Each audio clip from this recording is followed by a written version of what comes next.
back to the Irish Racing YouTube channel. I'm your host, Emma Nagle, and I'm delighted to be joined by Ed Quigley to preview Saturday's Grand National card this weekend. The show is brought to you by Midnight Bet, our sponsors for today's show. They've got loads of good specials on for Aintree throughout the 3 days there, so have a look on their site there to find some good offers. Ed, kicking off with Aintree, we might have a quick look at Friday's card first. We are recording this on Thursday, so we've got a little bit of time to dive into Friday first. But I suppose the main event, the Grand National, what does the kind of whole festival mean to you? Is it a big kind of event in your racing calendar?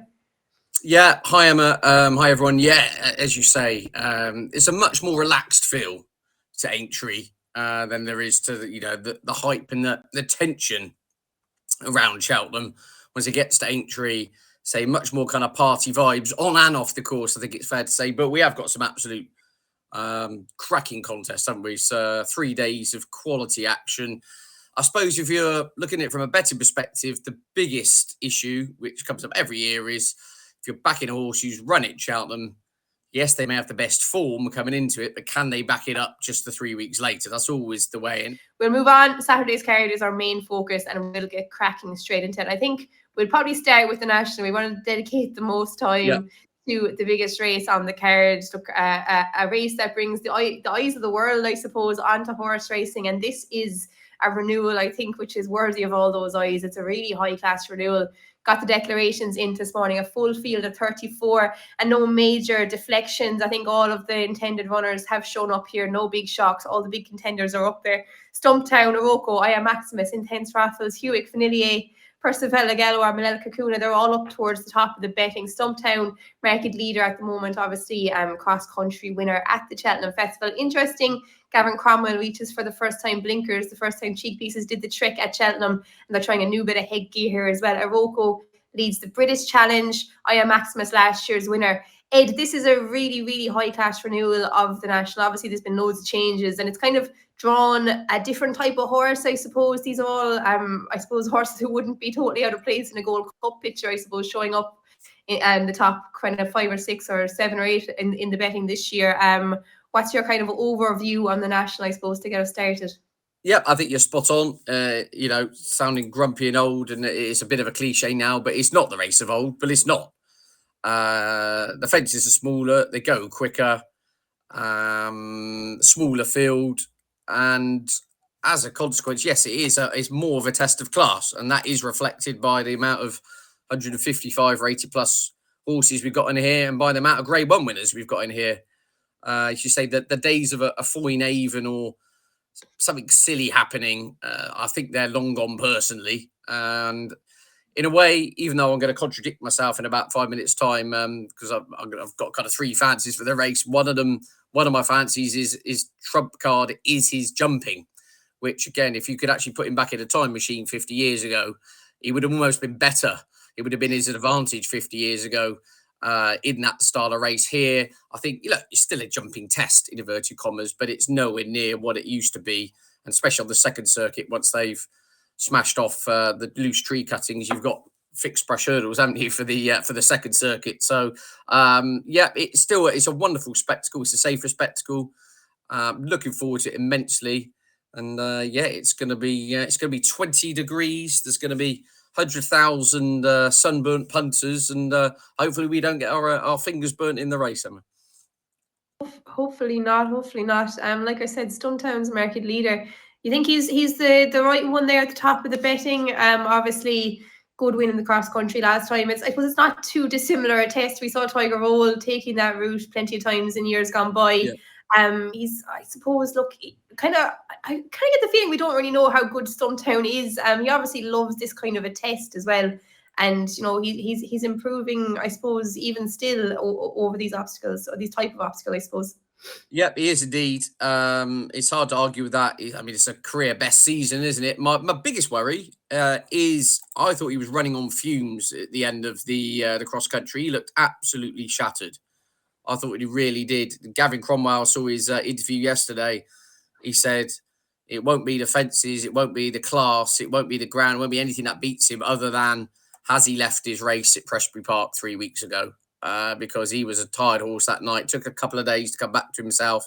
Yeah, look, he could go and do it. My instinct more than anything is I mean, Gavin Cromwell's obviously a genius and he's got a strong hand here and he's having a wonderful season. But I think on balance, I just wonder if Cheltenham will have left his mark. I can see him running with plenty of zest for a long way. But I just don't have him at the top of my shortlist, maybe wrongfully, but he's not on my mind at the price to entertain him as the Grand National winner. What is your shortlist at the moment for the race? I'm kind of finding it hard to split 2 or 3, though I know Intense Raffles and Hewick are definitely high up in mine at the moment. I think Intense Raffles kind of in particular, he's one we haven't seen a whole pile of this year. Last year's Irish National winner, only seen once over fences. And I think just at the weights, like he seems like a horse who could, we could, again, similar to Stumptown, we might know how good he is. Like he was kind of a bit of an unknown last year. Obviously, won the Irish National as a novice, only carrying 10 stone 10. Like he ran a great race last time behind Nick Rocket. He was giving him weight that day. I don't know. I think the way he's weighted 10-10, he has to have a massive show. What's your thoughts on Intense Raffles, I suppose? Yeah, I mean, his profile's pretty good, isn't he? I mean, that's another thing. You've got to kind of rip up the old trends book in a way with 7-year-olds. Oh, they can't win it, etc., etc. I think Noble Yates won the Grand National. Was it just his 4th or 5th chase start as a 7-year-old? So yeah, you can't use his age against him. He's got a lot of experience on the CV for a horse so young. My bigger concern with him, Emma, would be he's done a lot of his winning on winter ground. Even his Irish National win was on genuine soft ground, the times would suggest. And he is a horse who likes to, as a general rule, dictate matters from the head of affairs. As I said, 100,000 people on course, adrenaline absolutely pumping through all the jockeys here. They're going to go off at champion chase pace down over the first 2 fences. My concern with Intense Raffles, funny enough, would be, has he got the gears to lay up early on? He's liked it. I was watching back some of his wins, his performances as a general rule. They go that 2 or 3 yards slower. He dictates matters towards the head of affairs, and he's a wonderful jumper and he's a strong stayer. They're going to go hell for leather here at kind of sub 3 mile pace. It'd be an interesting scenario if he kind of he finds himself in 10th or 11th after the first 3 or 4 fences. Will he spit the dummy out a little bit? Will that make him sulk? He's suddenly in a scenario he's not quite used to, where he's been kind of bowling along at the head of affairs, lots of daylight in front of him, doing things on his own terms. Here, suddenly, he's in a 30-odd runner race, horses all around him on quick ground. It could just be a bit of a shock to his system. That's my only, that is the negative I got for him. This is going to be a different kettle of fish to his Irish National win. But yeah, 7-year-old, be shocked if we've seen the ceiling of his ability. But by process of his profile, he's got to be on the shortlist, hasn't he? But the horse you mentioned, other than that, is my on top selection. I think everything is right for Hewick here.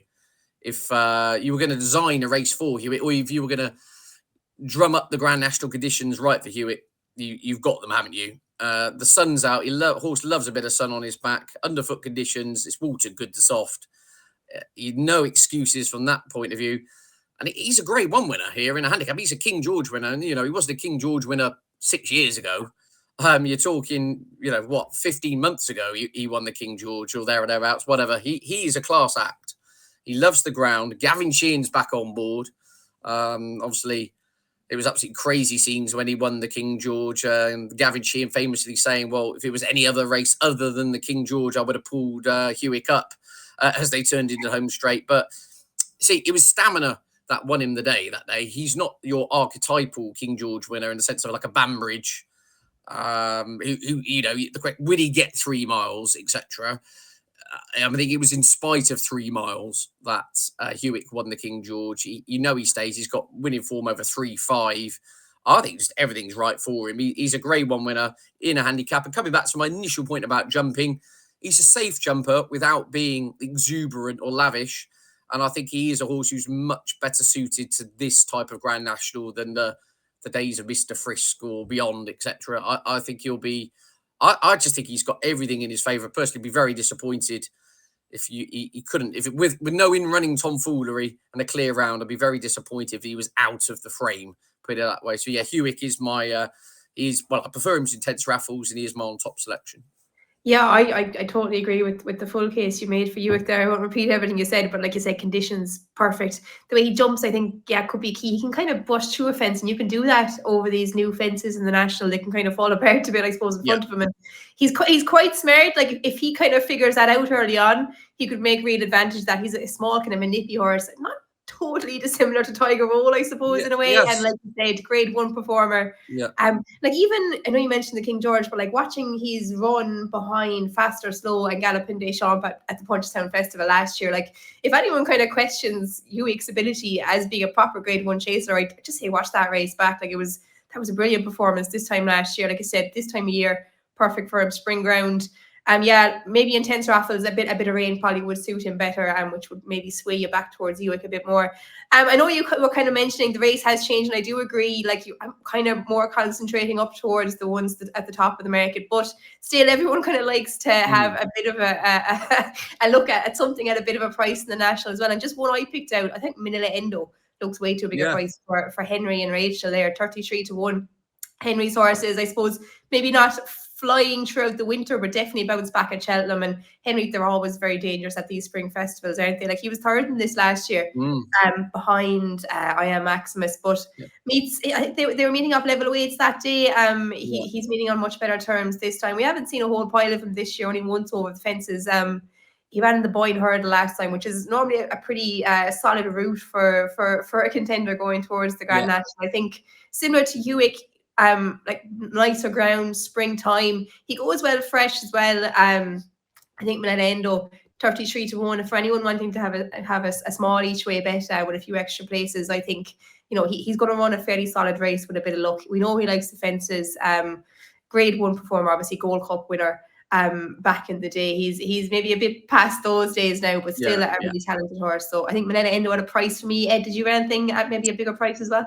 Yeah, I got with a couple of others at bigger prices. One other horse I shouldn't have mentioned is Iroko, of course, who's the absolute joker in the pack. We don't really know if he stays. We don't really know if he's that good a jumper. We don't really know if he's well handicapped, and yet he's around a single figure price to win the Grand National. The form of Aintree last year, through I know the way you're thinking, suggests he could be ahead of 152, doesn't it? So yeah, I can't put anyone off him who is backing him for that purpose. He could have a few pounds up his sleeve. But in terms of bigger prices, the two others in here, I thought Beauport is a swashbuckling jumper for the Nigel Twiston-Davies team, and I think he's almost unfairly been pigeonholed as a mudlark. He won the Midlands National with a 4-2 in heavy, but he won the Berkshire National. Everything's a national these days, isn't he? But he won at Ascot over 3-5 in the back end of the autumn. And he absolutely annihilated them. Now, they called it officially good ground. It wasn't because it started raining, but the Times tell you it was no worse than good to soft. So I don't think it needs heavy ground to be seen to his best. He's not Red Marauder Part 2. I think he's a little bit of a forgotten horse in here, Beauport, for the Twiston-Davies team. In an ideal world, if it did rain, it would probably disadvantage the others a bit more than him. But I think he's got to have half a chance. And come back to the initial point right at the top of the show about jumping, Can Do Kid is arguably the best jumper in the field. I was looking at the race IQ stats. I believe I may be mistaken, but I think in terms of the metric of how they measure from getting from A to B over obstacles, he is the number one horse in the Paul Nicholls yard in terms of just his raw jumping ability. And he showed that when he won that big pot at Newbury earlier in the season. He's a wonderful jumper. He really does get from A to B. The problem is, as I said, 30 years ago, he would have winged a fence and someone else would have gone. Now, lesser jumpers could probably get away with it. So his advantage perhaps isn't as exaggerated as it could be, but he's been trained for the race. Harry Cobden's had the choice of the quintet. Don't forget there are some classy horses in there, including, Grade 1 winner, Brave Man's Game, but he's no mistake, Can Do Kid. And of course, he was third in the Topham staying on last season, where again, you watch the way he attacked some of those fences down the back. He looked like he just really took to the fence. So I think Can Do Kid will put in a really solid run. So Can Do Kid and Beauport are my two for the kind of place markets. I'd be surprised if they won, but equally, I'd be shocked if they weren't there or thereabouts. But Hewitt, definitely my own top selection for the Grand National. We're both on the same line with you out there, and I'm sure Aintree would absolutely explode if the share cattle. Wow, this is going to be carnage, isn't it? I think Gavin Sheehan as well, isn't he? He's chasing down 100 career winners. I think he needs 6 more. For the first time, he's trying to get 100 career winners under rules here. That would be a good way to land on it if you could have 5 more now before I was going to Saturday. say, yeah, he's got a few chances on Friday. If he could land a few more, that would be a way. And of course, it would have been the second time he's ridden Hewitt. One occasion was to win a King George, and now cap it off by winning a Grand National. So all in all, Hewitt on top for myself, Emma. Party scenes in Aintree, hopefully on Saturday evening. But yeah, I think the Nichols runners are all kind of interesting, kind of like you said, and it's probably notable that Harry does stick with Can Do Kid. Like Brave Man's Game, I know he's totally out of sorts, but maybe the fences will revive him. I wouldn't rule him out either. And the horse that nobody seemed to want to ride, a Stay Away Faye. Wouldn't it just be poetic if he went up there, if he came over the last in front for Paul Nichols? He's a horse who's lost his way, Emma, but just to forget, he's a Grade 1 winner over Hurdle, isn't he? But he seems to have gone sour, unfortunately. Seems to have, but look, you never know. Stranger things have definitely happened in the National. So keep an eye on the Paul Nichols runners for sure. At Aintree at 4 o'clock. But we'll go back and look at some of the other action across the day as well. We'll start off with the Grade 1s and we'll go into the handicaps, like we said, towards the end of the show. It'll all be bookmarked anyway, so you can pick out what parts you want to listen to and which parts you don't want to listen to, I suppose. But we'll go first Grade 1 of the day, the 155, the Mersey Novice Hurdle over the 2 mile 4. Nicky Henderson upset a few anti-post punters, I think, by sending Lalamba for this one rather than the juvenile hurdle on the card. But getting the weight here, he looks hard enough to oppose, I think, Ed. He's 5-4 favourite in most places for this. Cocktail Davin for Henry and Rachel again. And next in the betting, around 3 or 4 to 1. Horace's Pearl, 7 or 8 to 1, depending where you go. And Miami Magic, 10 to 1. It's 14 bar those. Lalamba, and I suppose, look, just touched off in the Triumph Hurdle at the Cheltenham Festival. He was a talking horse for most of the season, and I think he more or less has proved he has that ability, and this looks like a nice enough opportunity for him here, I think. It does, although I think he's got more on his plate than the market suggests, personally. I mean, again, he had a hard battle at Cheltenham. Look, he hasn't had a hard season, so maybe we shouldn't read too much into that. And he does get the 4-year-old allowance here. This does feel a little bit of an afterthought in a way, stepping him up to 2.5. But I think there are plenty of horses in here who will at least make him think. I mean, Cocktail Divin really impressed me last time out with his attitude and the way he powered clear in the closing stages. I mean, Regent Stroll's a total unknown in many respects still at this level. Miami Magic's been very consistent and ran really well here in the Grade 1 2 starts ago. Ran a really good race following Hope Potter's charm. So I think there are a few in here who will definitely make him think. I mean, mentioned Fingal Bridge, who's an exciting type, and I'm probably forgotten a couple of others as well. But Lalamba, the most likely winner. I thought Cocktail Divin, I do like the swerving Cheltenham fresh angle. I may be tempted to go down the Cocktail Divin route. I think it's around 5-4 Lalamba, 9-2 Cocktail Divin. So I'm powder dry at the moment. I don't have a massively strong view, but again, I've just seen over the years, off the top of my head last year, I think 14 of the 21 winners at Aintree had swerved the Cheltenham Festival. So I know that's kind of an isolated amount of data, but as a general rule, so a third of the winners were from Cheltenham, 2/3 had swerved Cheltenham. And so, not for me, probably taking close to even money about a horse, no doubt, who is a class act. I may be tempted there with Cocktail Divin just at the prices. I just like his lightly race profile. Very good. So taking on the favourite tentatively, I suppose, is the way to put it in the 155. Look, I won't be backing Lalamba at that price. I do think he will be quite hard to beat, especially getting the weight. Look, collared in the Triumph, like you said, if he can come back in proper order here, I think he'll take plenty of beating. But Cocktail Davin, I can see the case from. I think he might be a little bit short. Just his form kind of has fallen apart a little bit. Like he was second to Cade Doughty first time in Leopardstown. That form didn't really work out afterwards. Probably his maiden hurdle is it's okay without lighting the world on fire. Henry's horses, I'd always have massive respect for them coming to a festival like this. Is lightly raced, so definitely open to improvement. But there's a couple that you mentioned there I think are interesting, maybe at bigger prices, just for a small each way punt. Regent Stroll, firstly, you gave him a bit of a mention, like maybe a little bit written off since he was beaten in the Shallow behind the New Lion, sent off a short enough price for that.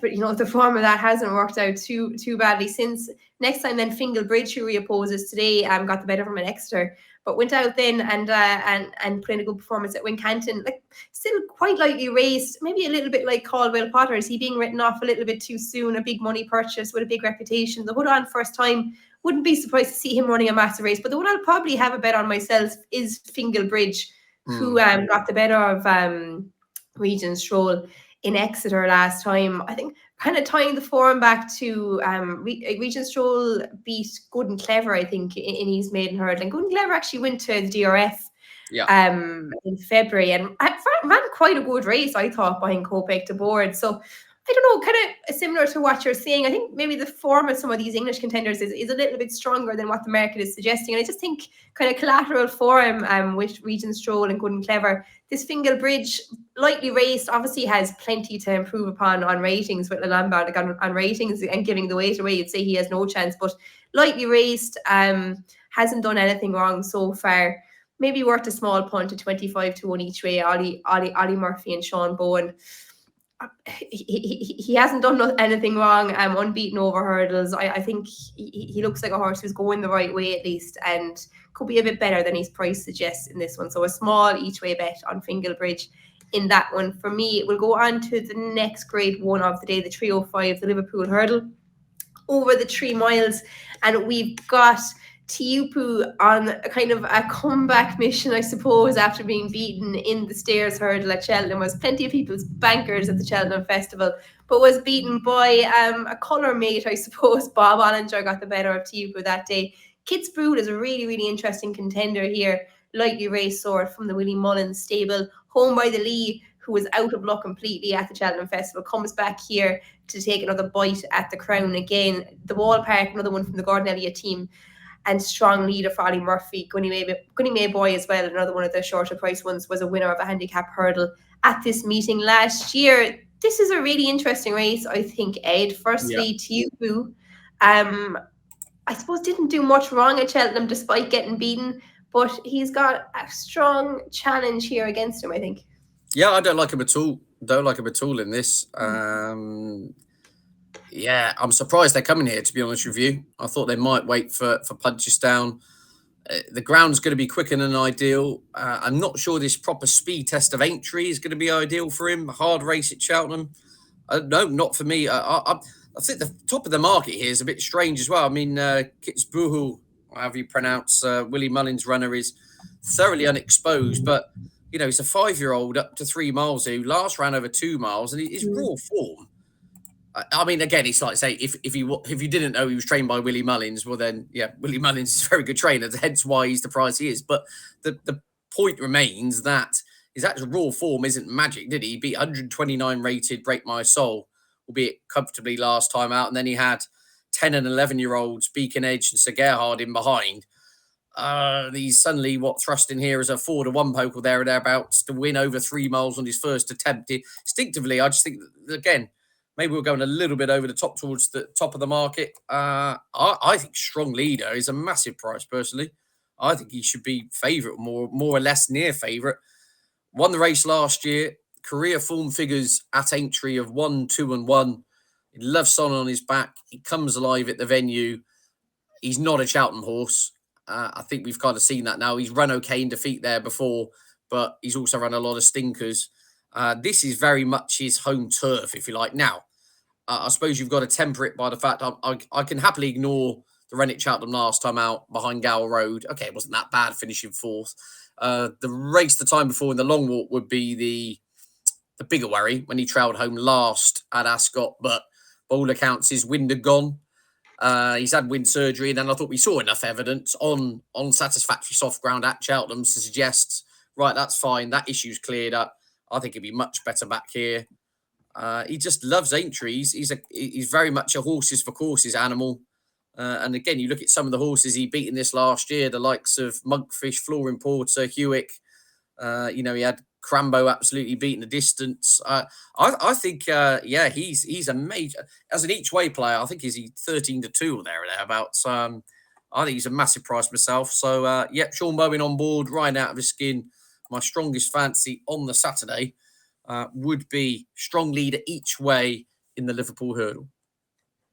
Very good, yeah. Hard to argue with any of that, really. It's not a race that I have a massively strong opinion on, to be honest. I'm kind of once bitten, twice shy by home by the Lee at this stage. Yeah. Look, I know it wasn't any his Wasn't his fault at fault, was all it? what Yeah, happened at yeah. Cheltenham, but I don't know. Every time I give him a chance, he kind of comes back and bites me. But the only thing I will say is he does look like he did look like a different horse this year. Unfortunate to unseat at the Cheltenham Festival, and I just thought it was interesting on our Cheltenham preview that JJ said he felt like a faster horse this year as well, which Yeah. totally unusual for a 10-year-old to be getting faster in any way. But I don't know, his head just seems to be right. Like I know he ran at Cheltenham in theory, but he is coming here fresh. Like he wasn't going for long in Cheltenham at all. It comes here fresher than Tiupu. I think like his form with Tiupu, like you'd say maybe if things had gone right on different occasions, that he might have gotten the better of him before. So look, I probably will end up backing home by the Lee. Look, if he's set 7-1 or bigger, a small bet, because I find him hard to trust now at this stage. Something always seems to go wrong, but he's a horse I like, and he's a horse I think has the ability to win this if things go right for him. But unfortunately, they don't always go right for poor old home by the Lee. He seems to have plenty of bad luck stories, but a stronger fancy for Ed in that one, strong leader. For the Ollie Murphy team, last year's winner, of course. But we'll go on to another grade 1 on the day. And it's the 5 o'clock, I think, is the next we're going to chat about. Yes, it's the Maghull Novice Chase. Don't know am I saying that right, but we'll go with that. It's the 2-mile Novice Chase, grade 1. 6 declared for this one. And it's a really interesting contest. We've got the 2nd and the 4th from the Arkle at the Cheltenham Festival, Lud Sud and Only by Night. It's the Skeleton runner who tops the betting at the moment. He's around about 6-5, with Only by Night around about 15-8 for Gavin Cromwell and Keith Donoghue. Next to the betting, Khalif de Burley for Paul Nichols, about 9-2, and you're going out to 20-1 to find the next in there.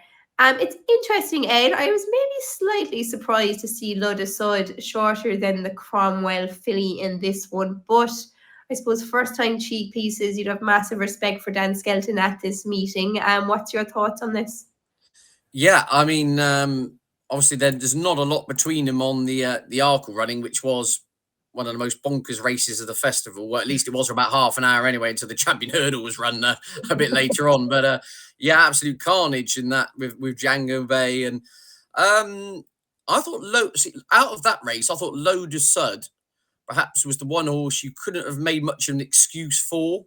Like Majborough naturally went through all the fences. I thought Gavin Cromwell's filly was ridden to try and pick up the pieces, and it nearly very worked, didn't it? In that sense, only getting mugged late on by Django Bay. So I thought, whereas Load of Sun was kind of there leading and didn't get the job done, and that would worry me a bit more. And that was interesting. Dan Skelton's insight saying he and Harry, that they feel the horse has got a bit clever and he's holding a bit, quote, a bit back for himself. Hence why they've gone for the cheap pieces.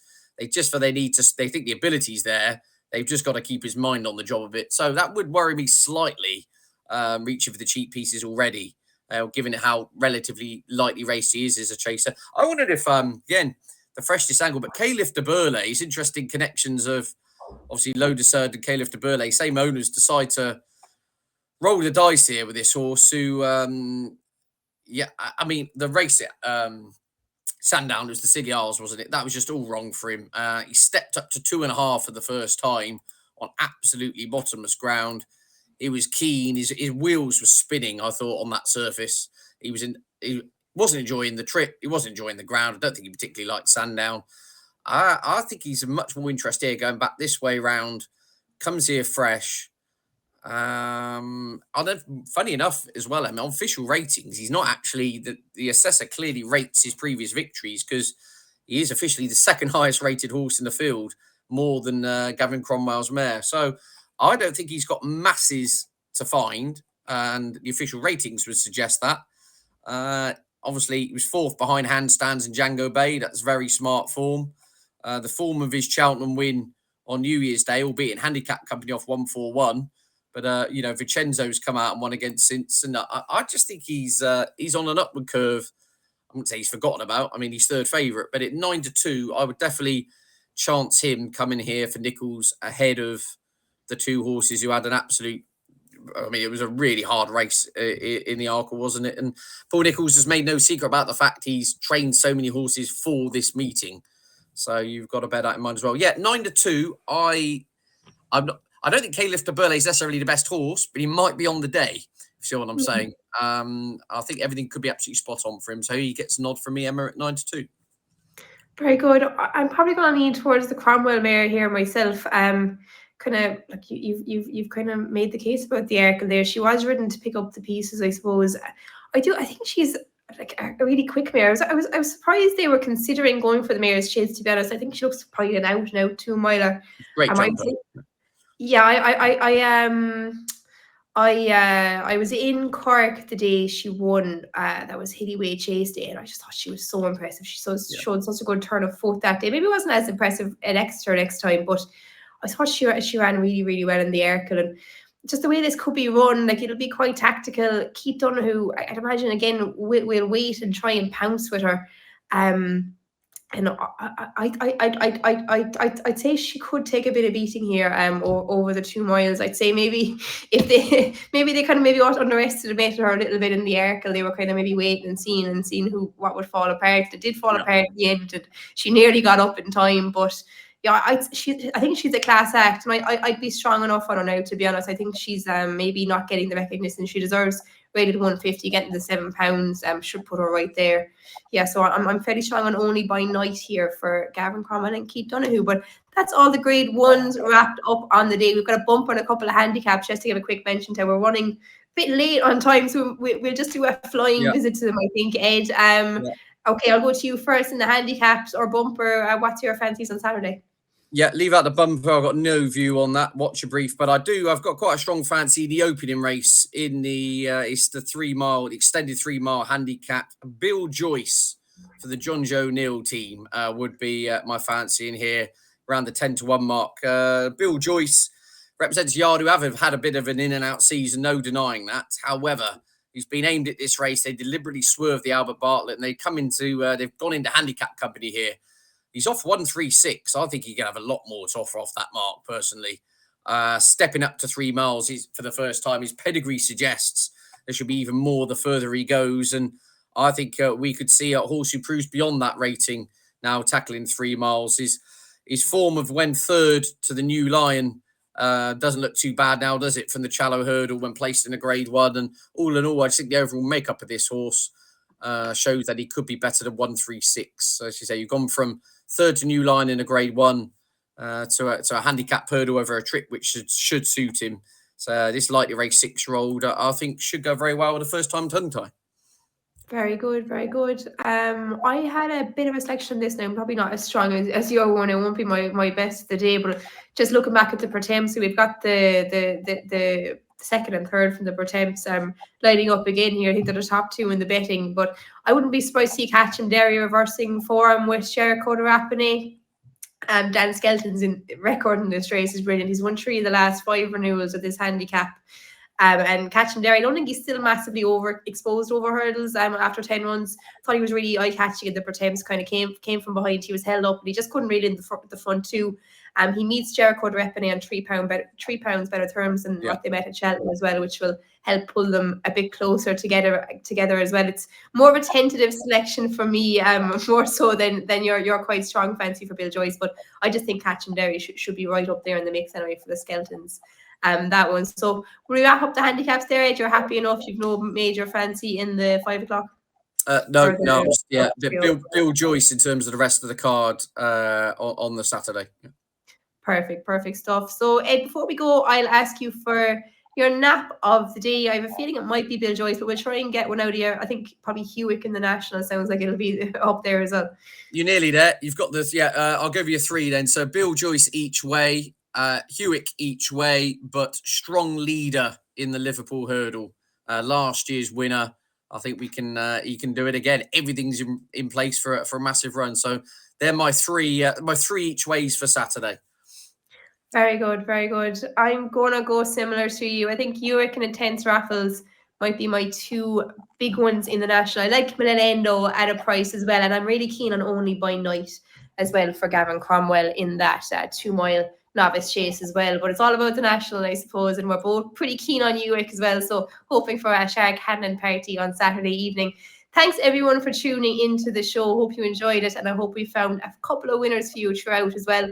Make sure to like and subscribe if you enjoy the content, and I'll be doing a runner by runner guide to the Aintree Grand National as well, which will be live on the show probably shortly before or after this video. I'm not too sure, but keep an eye out and make sure to subscribe so you don't miss out on any content coming in the next few weeks.